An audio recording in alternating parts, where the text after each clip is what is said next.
On Monday afternoon, the leader of the opposition was approached by protesters. They called Sir Keir Starmer a traitor. They shouted about Julian Assange and about Jimmy Savile. The previous Monday, Boris Johnson said this in Parliament. This leader of the opposition, a former Director of Public Prosecutions, Mr. Speaker, he spent most of his time prosecuting journalists and failing to prosecute Jimmy Savile. This is false. Keir Starmer had no personal involvement in the decision not to prosecute Jimmy Savile. The question now is whether that statement risked Mr. Starmer's safety.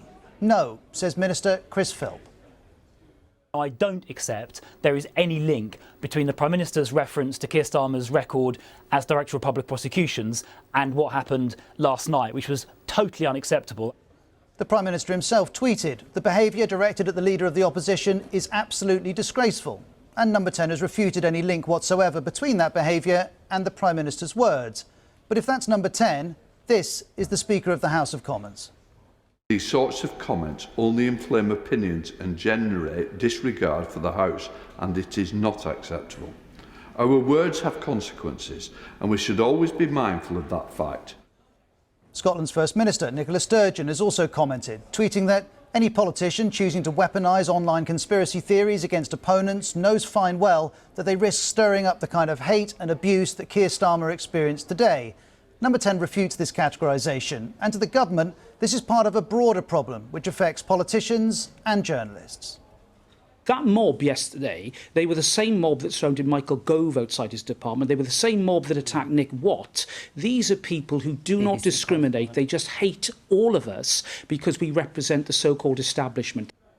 And while the protest and its causes are debated, so too is the broader issue of whether the original claim was acceptable.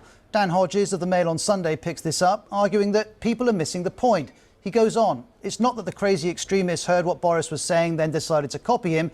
It's that the Prime Minister of the UK heard what the crazy extremists were saying and decided to copy them. The Savile-Starmer claim has circulated on far-right websites, but after it was used in Parliament, ministers have defended its use. They argue if Labour holds Boris Johnson responsible for all lockdown parties at Number 10, even those he didn't attend, so Keir Starmer can be held responsible for what happened at the CPS when he was in charge. For example, this is the Cabinet Minister, Brandon Lewis. When we are looking at the fact that somebody at the top of an organisation has responsibility for what happens in it, that's the point the Prime Minister is making. I think that is a fair and reasonable point. No doubt leaders at times take responsibility for organisations they lead. But let's revisit what Boris Johnson said in Parliament. It was personal. He spent most of his time prosecuting journalists and failing to prosecute Jimmy Savile. Next, here's another defence of the Prime Minister from Cabinet Minister Kwasi Kwarteng. In the context of the accusations about leadership, the debate about accountability, it was a reasonable thing to bring up. It's correct that in 2013, Keir Starmer did apologise for the shortcomings of the CPS in dealing with allegations against Jimmy Savile, but he didn't apologise for his personal conduct. And then here is a further defence of Mr Johnson from Minister Chris Philp again. I'm saying it was capable of being misconstrued. I mean, it was the words on the face of it were correct, but it was capable of being misinterpreted. It's not only misinterpretation, though. There's no evidence to support Boris Johnson's claim about Keir Starmer and Jimmy Savile. Mr Philp went on. And that's why Boris Johnson was very clear and clarified exactly what he meant a couple of days later, which was the right thing to do. It's right that Boris Johnson did seek to clarify what he'd said in this interview on Thursday. I'm talking not about the leader of the opposition's personal record when he was DPP, and I totally understand that he had nothing to do personally with those decisions. I was making a point about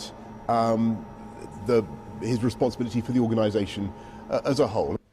A clarification, but not a retraction or an apology for the original claim. And the Tory MP Julian Smith now argues it's really important for our democracy and for Starmer's security that the false Savile slurs are withdrawn in full. That's what the opposition wants too. It's Trumpian-style politics and legitimises the sort of political discourse that isn't what we like or deserve in this country. And I believe he should come to the House of Commons and apologise unreservedly for the slurs that he made last week. This, though, is Chris Mason's assessment of the chances of seeing an apology on Tuesday. Absolutely zero. It is not going to happen. As well as that, a Downing Street source told the BBC he's got other stuff to get on with today. And as all sides traded political blows this week, there was a new arrival in Westminster. Last year, the Conservative MP David Amess was stabbed to death during a constituency surgery. Now Anna Firth has been sworn in as his replacement. And while Parliament welcomes its newest member, there are sharp differences over where to set the limits of political discourse.